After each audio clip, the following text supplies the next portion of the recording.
La Fondation Payot pour la promotion de la lecture. Payot et Notre Temps Vivre bien, vivre mieux vous présente Marque-Page.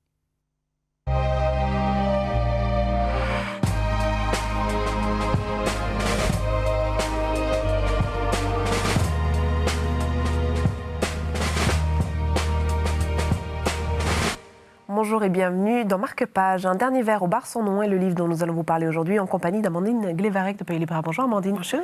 On part à la rencontre d'un groupe de copains à la fin des années 50. Voilà, tout à fait, aux États-Unis, plus particulièrement d'un couple, en fait, Charlie, qui revient de la guerre de Corée, et sa jeune épouse, qui était étudiante quand il l'a rencontrée, qui a à peine 18 ans, à vrai dire. Leur point commun, c'est que tous les deux veulent vraiment devenir écrivains. Ils vont très vite avoir un enfant, et puis ils vont partir dans l'Oregon, où là, ils vont rencontrer des jeunes hommes, en fait, qui, eux aussi, ont ce désir d'écrire. Finalement, ce qui est très intéressant, c'est qu'on va les suivre pendant 15 ans.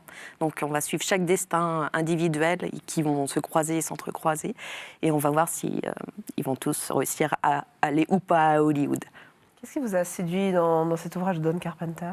J'aime beaucoup la littérature américaine, et c'est vrai que là on sent vraiment qu'ils sont sous l'égide de la Beat Generation avec 10 ans de retard, ou 10 ans d'avance, je ne sais pas.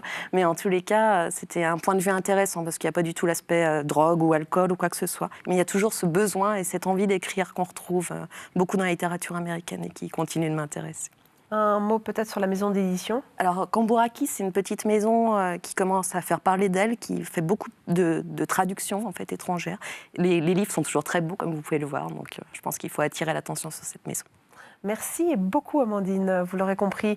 Pourquoi les gens écrivent ? Vont-ils réussir à écrire leur ouvrage ? À la fin des années 50, une histoire américaine, comme peut-être il n'en existe pas beaucoup d'autres marque-pages. C'est terminé pour l'instant, mais vous le savez, nous reviendrons très vite. Vous comptez d'autres aventures littéraires, évidemment, parce qu'on adore ça.